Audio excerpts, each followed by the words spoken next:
오늘 주일을 시작으로 해서 이제 내일도 임시 연휴가 되어서 목요일까지 이제 명절 연휴를 보내게 될 텐데요. 대부분 이제 자녀들이 대구로 와서 부모님과 함께 시간을 보내시겠죠. 매번 명절을 보내시면서 어떤 생각을 좀 하십니까? 이번 명절은 너무 좋았어. 참 뜻깊은 시간이었어. 좋은 추억이야.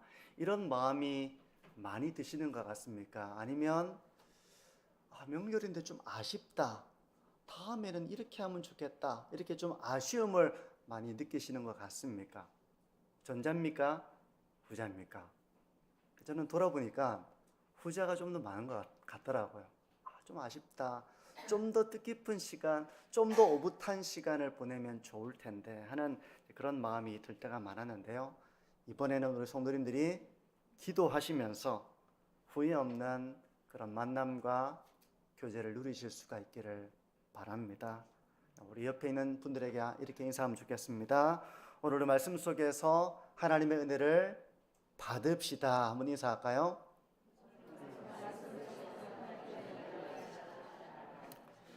네. 뜻깊은 명절이 되시고 오늘도 말씀 속에서 하나님이 주시는 교훈과 진리와 은혜를 누리기를 원하는데, 오늘 제목이 영적 분별력이 필요한 순간입니다. 어떤 순간인가 하면 오늘 본문을 보시면 특별히 소문을 듣게 될 때가 있습니다. 소문. 누군가에 대한 비방의 소문을 들을 때 우리가 영적 분별력이 필요하고요. 또 우리가 소문을 듣는데 나에 대한 비방과 비난을 듣는 경우도 배제할 수는 없겠죠. 그런 일이 있을 때 우리는 영적인 분별력이 필요합니다. 그렇지 않으면 사실이 아닌 것을 사실로 믿고 큰 실수를 범하기도 하고, 이건 내가 들어야 될 말이 아닌데 스스로가 또 깊은 좌절과 아픔과 절망에 빠져서 헤어나오지 못하기도 하기 때문에 그 순간 우리에게 영적인 분별력이 필요하다는 것이죠. 오늘 본문을 보시면 예루살렘에서 우려했던 상황이 이제 발생하게 됩니다. 27절과 28절을 보시면 그 이래가 거의 참에 아시아로부터 온 유대인들이 성전에서 바울을 보고 모든 무리를 충동하여 그를 붙들고 외치되 이스라엘 사람들아 도우라. 이 사람은 각처에서 우리 백성과 율법과 이곳을 비방하여, 이곳은 성전입니다, 모든 사람을 가르치는 그 자인데 또 헬라인을 데리고 성전에 들어가서 이 거룩한 곳을 더럽혔다. 이렇게 말을 하는 것이었습니다. 아시아에 살던 유대인들이 예루살렘으로 왔어요. 이 시기는 이제 오순절 기간이었습니다. 우리가 앞서 보게 되면 이제 오순절 기간에 맞춰서 바울이 예루살렘으로 가려고 하는 그 내용이 있거든요. 예루살렘의 오순절에 맞춰서 바울도 예루살렘에 왔고, 그 시기에 맞춰서 각처에서 유대인들이 이 명절을, 이 절기를 지키기 위해서 예루살렘으로 왔는데 성전에서 바울을 본 것입니다. 바울을 본 거예요. 근데 그들은 마치 바울을 만나면 어떻게 할지를 미리 계획해둔 것처럼 무리를 선동했습니다. 자기가 뭔가 행동을 하려면 사람들의 지지가 있어야 되잖아요. 옳다! 이렇게 사람들이 따르고 지지하고 힘을 모아야 되는 이런 일들을 염두에 두고 무리를 선동한 것입니다. 그 내용이 바로 28절의 내용이에요. 이 사람은 백성과 율법과 이 성전을 비방했고 또 헬라인들을 성전에 데리고 들어가서 그것을 더럽힌 사람들이다. 이 말은 곧 이 바울은 징계를 받아 마땅한 자이다라는 걸 말하는 것이죠. 그래서 30절과 31절을 보게 되면 온 성이 소동을 하게 됩니다. 그 말을 듣고 분개한 것이죠. 많은 사람들이 바울에 대해서 그런 얘기를 하니까 사람들이 어떤 분노를 하면서 성전 밖으로 끌어냅니다. 그리고 바울을 죽이려 했다고 말하고 있어요. 살기가 등등한 것이죠. 그만큼 이 아시아에서 온 사람들은 바울에 대한 증오심이 가득했고 사람들을 선동했고 바울을 죽이는데 그들도 동참하게 하려고 한 거예요. 우리가 지난 시간에도 이제 예루살렘 교회 성도들이 지도부들이 이제 우려했던 그 내용이 있었잖아요. 왜 유대인들이 이렇게 바울에 대해서 비방하고 반대하고 그런 일이 있었는가? 오늘 본문에서 또다시 이제 그것을 좀 말씀하고 있는데요. 28절에는 우리가 읽었는데 두 가지로 그 이유를 설명하고 있는데 한 가지는 율법을 비방했다는 것입니다. 유대인들을 비방했다. 이건 좀 뒤로 하고 율법을 비방했다는 것이죠. 바울은 모세 율법을 배반하고 할례도 행하지 말라고 그러고 유대인들이 지키는 관습도 지키지 말라고 했다고 그들은 이렇게 바울을 부정하는 것입니다. 율법을 비방했다고 한마디로 말을 하고 있는 것이죠. 지난 시간에도 이미 살펴본 부분입니다. 그런데 이것은 바울이 전한 복음에 대한 오해라고 했습니다. 바울이 전하려고 하는 이 복음을 오해했기 때문에 이렇게 생각을 하는 것이죠. 바울이 전하고자 했던 핵심은 무엇입니까? 죄인이 하나님 앞에서 의롭다함을 받는 것은 율법을 지켜서가 아니라는 점을 말한 것이죠. 모든 사람은 죄인이기 때문에 율법을 온전하게 지켜서 하나님 앞에 의로운 자가 될 수 없다는 것입니다. 이건 율법을 부정하는 것이 아닙니다. 결국은 율법은 왜 주어졌는가? 바로 율법이 초등교사가 되어서 우리가 죄인임을 알게 하시고 하나님의 은혜가 필요하다는 것을 말하기 위해서 율법이 주어진 것이지, 율법을 지켜서 네가 의에 이르고 구원에 이르러야 한다라고 율법이 주어진 것이 아니라는 것이랍니다. 아니라는 것을 바울이 말하고 있는 것이죠. 그렇다고 해서 바울이 율법을 행할 필요가 없다, 이제 율법은 버려도 된다, 그렇게 말한 것은 아니었습니다. 믿음 안에서 하나님의 구원을 체험한 성도는 율법을 버리는 삶이 아니라 도리어 율법을 굳게 지켜나가는 삶을 살게 된다고 말씀을 하죠. 마치 사랑과 은혜를 받은 사람은 그걸 깨달으면 시키지 않아도 그 은혜에 보답하는 삶을 살고자 하는 것처럼 구원의 은혜와 하나님의 사랑과 은혜를 경험한 사람은 이제 율법을 버리는 삶이 아니라 율법을 지키고 하나님의 말씀에 순종하는 삶을 살게 된다는 것입니다. 율법에 대해서 유대인들은 오해하고 있었던 거예요.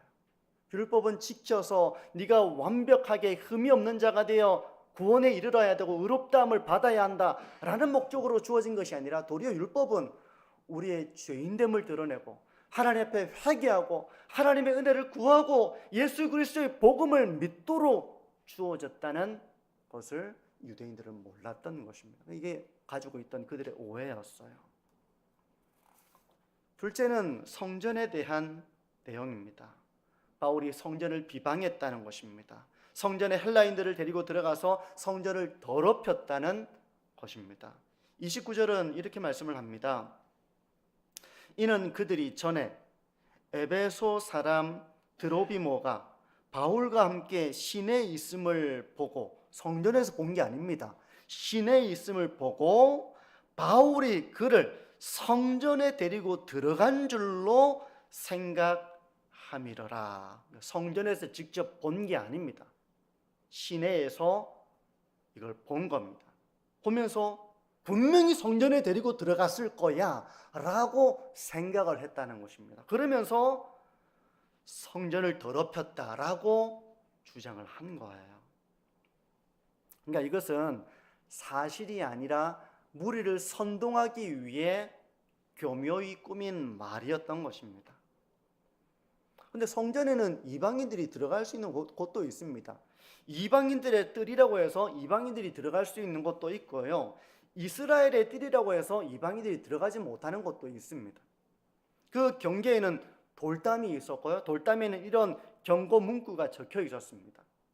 그 경고 문구의 내용은 외국인은 누구든 막론하고 들어오면 죽음의 고통을 겪으리라 라고 하는 이 경고문을 통해서 이곳은 이제 이스라엘의 뜰이니 이방인들은 들어올 수 없다라고 하는 이런 그런 경고 문구죠. 근데 바울이 이런 유대인들의 관습과 법을 무시하고 이방인들이 유대인들이 갈 수 있는 곳까지 들어간 것이다, 이것을 더럽혔다라고 말을 한 것은 바로 바울에 대한 증오 때문에 사람들을 선동하고 있는 그런 말이었던 것입니다.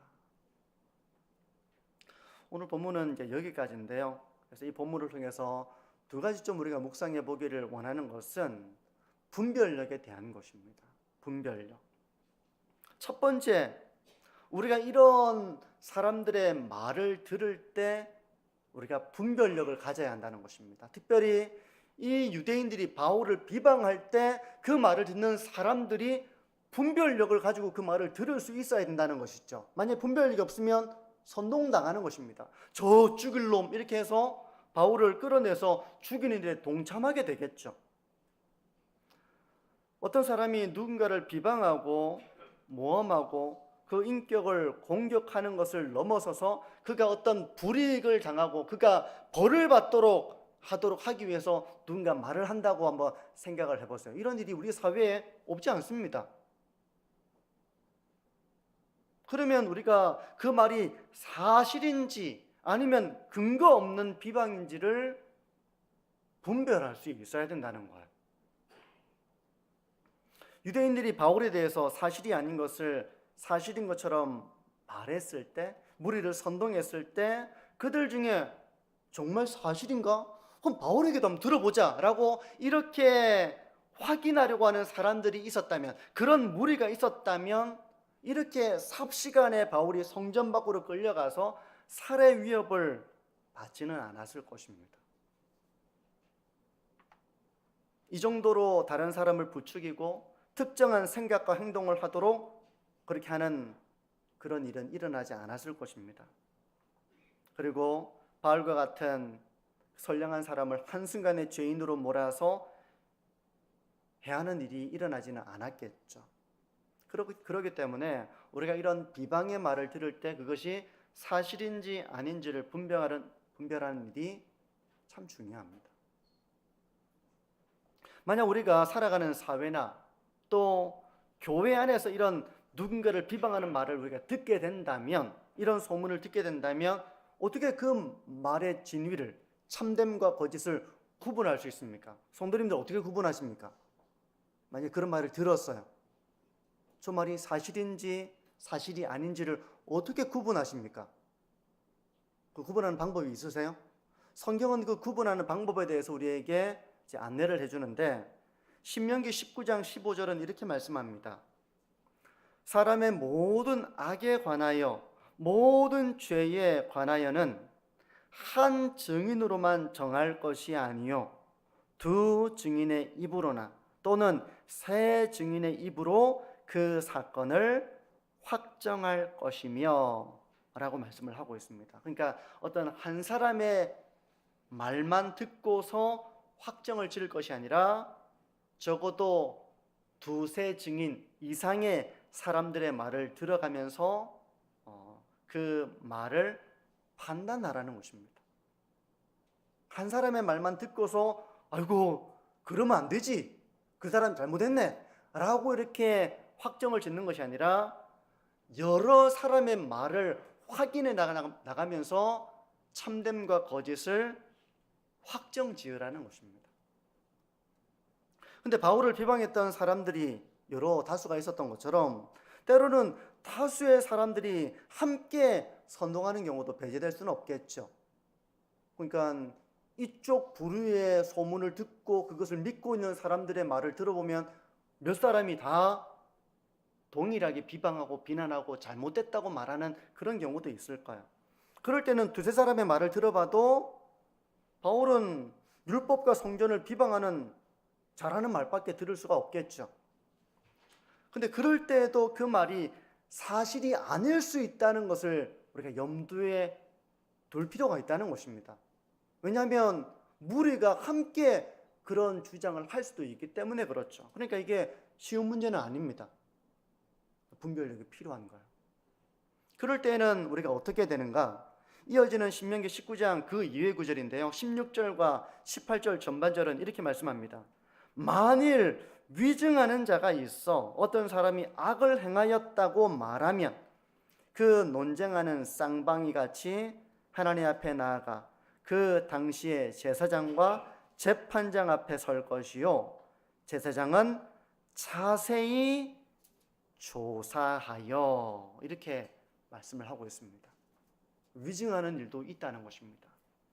사실이 아닌데 거짓으로 증언을 하는 것입니다. 거짓으로 누군가의 편이 되어서 무리가 되어서 한 사람을 해하려고 하는 이런 일이 일어날 수도 있다는 것이죠. 그럴 때는 이제 재판장, 제사장 앞에 서서 재판장이 그 모든 걸 자세히 조사해서 판결을 받도록 하라는 것입니다. 만약 교회 안에서 이제 이런 일이 생겨나게 된다면 교회가 이제 재판을 해야 된다는 것이죠.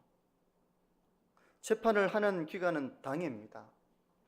당회장이 재판장이 되고 당회원들이 재판위원이 되어서 어떤 사건에 대한 진위를 파악해 나가는 조사, 그리고 법률적인 근거 위에서 그것이 옳고 그름에 대한 판단, 이런 것을 해야 한다는 것이죠. 그런데 이런 일이 일어날 정도가 된다면 교회는 상당한 타격을 받아서 공동체 하나됨의 균열이 생길 수 있기 때문에 이런 상황으로 나아가지 않도록 우리가 정말 주의해야 하는 것입니다. 정말 주의해야 되는 것입니다. 그러니까 확인되지 않은 말을 함부로 다른 사람에게 옮기거나 소문을 키워가거나 사실이 아닌 것을 사실처럼 말하는 것을 우리가 정말 조심해야 한다는 것입니다. 어떤 경우에는 나의 상한 감정 때문에, 우리가 감정이 상하면 어떻게 됩니까? 그러면 생각이 편향적이 됩니다. 그리고 나의 생각을 확신하게 됩니다. 바울에 대한 징후를 가지고 있으니까 시내에서 드로비모라고 하는 헬라인과 함께 있는 것만 봐도 분명히 성전에 들어가서 성전을 더럽혔을 것이야 라는 생각으로 가게 되는 것처럼, 우리가 마음이 상하면 이 상한 마음에서 우리는 생각하면서 모든 상황을 부정적으로 그랬을 거야, 그렇게 했을 거야 라고 그것을 짐작하고 상상하고 그것을 발전시켜 나가면서 어느 순간에는 확인이 되지 않았음에도 불구하고 확정해버리게 되는 그런 오류를 우리가 범할 수도 있습니다. 우리가 너무 마음이 상하면 그렇게 될 수 있어요. 그래서 생사람을 잡을 수도 있는 겁니다. 완전 확신에 사로잡히게 되는 거예요. 내가 마음이 상해 있으니 그랬을 거야, 그렇게 했을 거야, 그렇게 했을 거야, 이걸 계속 생각하다 보면 나중에 이게 확신이 되어버리는 겁니다. 생사람을 잡아버리게 되는 거예요. 특히 마귀는 우리의 관계에 틈을 내어서 우리가 하나 되지 못하게 한다는 것을 기억해야 됩니다. 우리가 서로 용서하고 용납하지 못하고 분열시키기 위해서 마귀는 항상 그 틈을 비집고 들어와서 서로를 이간하고 미워하고 용서하지 않고 분열하도록 한다는 것을 기억해야 됩니다. 그러므로 우리는 이런 마귀의 유혹에 흔들리지 않도록 하나님의 은혜를 사모해야 됩니다. 내가 완악해지면 하나님의 말씀을 듣지 않거든요. 하나님의 교훈 앞에 겸손해지지 않고, 내가 하나님의 은혜에서 멀어지면 하나님의 말씀에서 무장되지 못하고 도리어 분별력을 가지지 못하고 편향적이 되어버리고 미움과 증오를 가지게 되고, 그래서 사실이 아닌 것을 사실로 확정짓게 되는 이런 오류를 우리가 얼마든지 범할 수 있기 때문에 그렇습니다. 그러므로 성도 여러분, 이런 순간엔 우리에게 영적인 분별력이 필요한 것입니다. 늘 하나님의 말씀으로 무장되어져서 지혜롭게 분별력을 가지고 어떤 상황을 잘 판단하고 또 그것을 분열로 가져가는 모습이 아니라 하나님으로 이끌어 나가는 그런 저와 우리 모든 성도님들이 되시기를 바랍니다. 이게 오늘 이 메시지는 좀 구체적인 내용을 담고 있는데요. 그 정도로 우리 삶 가운데도 이런 비방과 비난과 서로 분열과 이런 일들이 너무나도 많고요. 이런 상황이 생겼을 때 우리에게 분별력과 지혜가 없으면 이제 이것을 골마서 터지게 되는 일이 일어날 수 있기 때문에 우리에게 정말 중요한 분별력이 필요한 것입니다. 여기까지가 이제 다른 사람에 대한 비방과 좋지 않은 소문을 들었을 때 우리가 가져야 할 분별력이라면, 두 번째로 우리가 생각해 보려고 하는 것은 바울의 경우, 바울이 가져야 될 그 분별력처럼 누군가 그 소문이 들려오는데 나에 대한 비방을 내가 들을 수 있잖아요. 나에 대한 좋지 않은 소문을 내가 들을 수 있습니다. 그럴 때 우리는 우리 자신의 정체성에 대해서 바른 분별력을 가져야 한다는 것입니다. 사람들의 비방과 비판과 비난과 모함과 심지어 어떤 욕설까지 이런 걸 듣게 된다면 그 상황 속에서 견디기가 쉽지가 않아요. 그걸 견디기가 쉽지 않습니다. 마음이 너무 괴로울 것입니다. 누군가가 나를 비방하고 있고 비난하고 있다는 것을 듣게 된다면 마치 바늘에 찔린 것처럼 마음이 아플 거예요.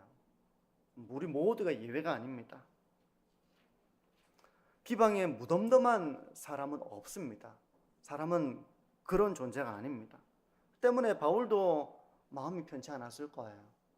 마음이 상당히 괴로웠을 것입니다. 그래서 특히 바울을 의심하고 공격했던 이 고린도 교회에 보냈던 두 번째 편지인 고린도 후서를 보게 되면 바울의 상당히 격분된 심정이 고스란히 드러나는 부분이 여러 군데 있습니다.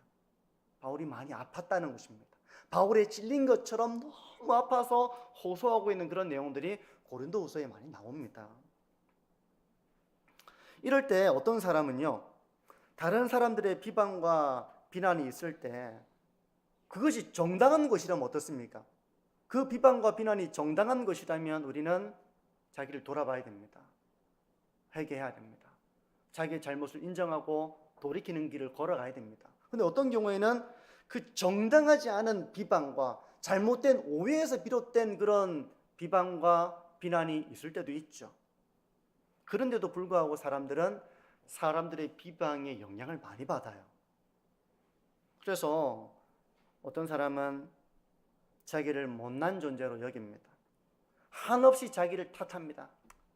내가 바보 같아가지고, 내가 어리석어가지고, 내가 왜 그렇게 했을까 하면서 자기 자신을 탓하는 그런 사람이 있습니다. 내가 왜 이런 비방받을 일을 했을까?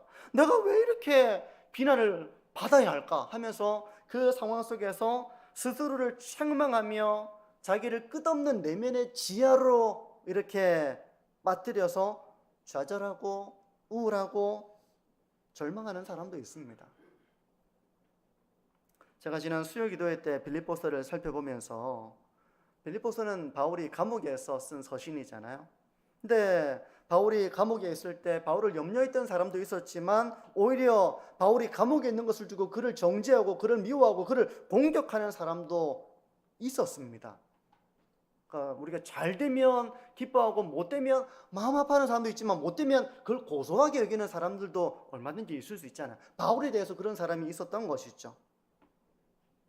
하지만 바울은 아무 일이든지 부끄러워하지 않고 내가 부끄러워하지 않겠다, 온전히 하나님 앞에서 담대하겠다라고 고백을 하고 있는 것처럼, 비록 내가 인생의 고난을 당할 때면 사람들이 저 똑바로 안 살아도 저렇지, 저 죄지어서 그렇지, 하나님의 징계를 받아서 저렇지 라고 그렇게 생각하는 사람들이 있을 수 있죠.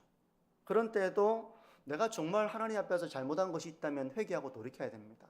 근데 그런 것이 아니라면 내가 부끄러워하지 않겠다는 것입니다. 그러면서 담대하게 내가 하나님 앞에서 믿음의 길을 걸어가겠다, 그런 고백을 하고 있는 것이죠. 성도 여러분, 우리가 살아가다 보면은 누군가의 비난을 받기도 하고 비방의 말을 들을 때도 있습니다. 어떻게 한평생 살아가면서 그런 말 한마디도 안 듣고 살아갑니까? 오해도 받고 비방도 듣고 비난도 듣는 것이 우리 인생입니다. 삶입니다. 형제끼리도 같이 살면서 서로 비방합니다. 뭐 저희 아이들이 지금은 뭐 안 싸우지만 어릴 때는 많이 싸우면 제가 재판장이 돼서 아이들 불러가지고 확인하고 이랬던 적이 많이 있거든요. 한쪽 말만 듣지 않고 둘이를 불러가지고 양쪽 말을 다 듣고 진위를 파악해 나가는 이런 경우도 많이 있는데, 근데 형제가 커도 안 싸운다는 보장은 없어요. 때로는 서로 오해하기도 하고 섭섭하기도 하고 비난하기도 하고 그런 일들이 많이 일어날 수 있죠. 근데 그런 비방을 받으면 큰 파도에 배가 흔들리는, 거세게 흔들리는 것처럼 우리의 내면도 흔들리기가 쉽습니다. 다른 사람의 말에 일희일비하고 흔들리는 삶이 아니라 하나님 안에서 자신을 바라볼 수 있는 영적인 분별력이 필요하다는 것입니다. 내가 하나님 앞에 온전한 삶을 살아가고 내 양심이 거리낌이 없다면 우리는 사람들의 비방에도 불구하고 내가 아무 일이든지 부끄러워하지 않고 내가 담대하게 하나님의 영광을 위해 살아가겠다라고 스스로 그렇게 자기의 마음을 지켜내야 하는 것입니다. 내가 어떤 순간에도 하나님의 존귀한 자녀이고 하나님께서는 나의 부족함에도 불구하고 나의 모든 죄를 용서해 주셨고 나를 붙드시고 나를 사랑하시고 나를 지키시고 나를 인도하시는 분이라는 이런 성경적인 자아상을 우리가 굳게 붙잡아야 한다는 것입니다. 안 그러면 비방과 비난에 아이고 나는 못났다, 내가 참 왜 이런 비난을 듣고 비방을 들어야 하나, 내 인생이 참 불쌍하다 이러면서 끝없는 자기의 내면을 지하로 빠뜨려서 우리는 그 가운데서 평화를 잃어버리고 기쁨을 잃어버리고 그 헛된 말에 영향을 받아서 스스로를 감옥 속에 가두어버리는 그런 일도 얼마든지 일어날 수 있기 때문에 그래요. 분별력이 필요한 것입니다. 이제 말씀을 정리하는데요, 오늘 두 가지 영적인 분별력에 대해서 말씀을 나누었습니다. 성도 여러분, 다른 사람에 대한 소문, 특히 이제 그 소문이 좋은 것이 아니라 비방과 비난과 흠에 대한 것이라면 그 말에 참됨과 거짓을, 진위를 판단할 수 있는 분별력을 우리가 가져야 합니다. 안 그러면 소문에 의해서 나중에 너무 큰 실수를 저지르고 그 실수에서 너무나도 큰 상처를 받고 그래서 공동체가 다시금 하나 되기가 어려운 이런 아픔을 겪을 수도 있기 때문에 우리는 정말 분별력과 신중함과 지혜가 필요한 것입니다. 그런가 하면 다른 하나는 이제 우리가 그런 말을 들을 때도 있는 거예요. 나에 대해서도 그런 비난과 비방의 말을 들을 때 우리가 분별력을 가져야 한다는 것입니다. 내가 정말 내 허물이 있고 나의 부족함이 있고 나의 실수가 있고 잘못이 있고 나의 죄가 있다면 겸손하게 돌이켜야 합니다. 그런 것이 아니라면 비방에 의해서 흔들려서 이제 나 안 합니다, 나는 아무것도 안 합니다, 내가 이런 말 들으면서 할 이유가 없습니다 이렇게 하면서 그냥 모든 것을 내려놔버리고 자포자기 해버리고 한다면 그건 그런 길을 걸어간다면 하나님의 일을 감당할 수가 없죠. 그런 때에는 우리가 하나님께서 나를 아시고 내가 하나님 앞에 바르게 서 있다면 내가 아무 일에든지 부끄러워하지 않겠다 하면서 그런 가운데서 또 하나님의 사명의 길을 걸어가는 그 심지의 굳음, 견고함, 담대함 이런 것이 필요한 것입니다. 그래서 성도 여러분, 우리 이런 가운데서 어떤 확인되지 않은 말에 격동해버리는 공동체가 아니라 사실을 하나씩 하나씩 확인해 나가는 그런 분별력을 통해서 공동체를 안전하게, 견고하게, 평안하게 지켜나갈 수 있는 그런 분별력이 있는 우리 교회가 되어지기를 바랍니다. 모든 순간에 우리가 분별력이 필요하지만 특별히 말에 대한 분별력을 가지고 지혜롭게 나 자신을 잘 지켜나가고 또 우리 공동체를 지켜나가는 우리 믿음의 공동체, 우리 만천중앙교회가 되어지기를 주님의 이름으로 축복합니다.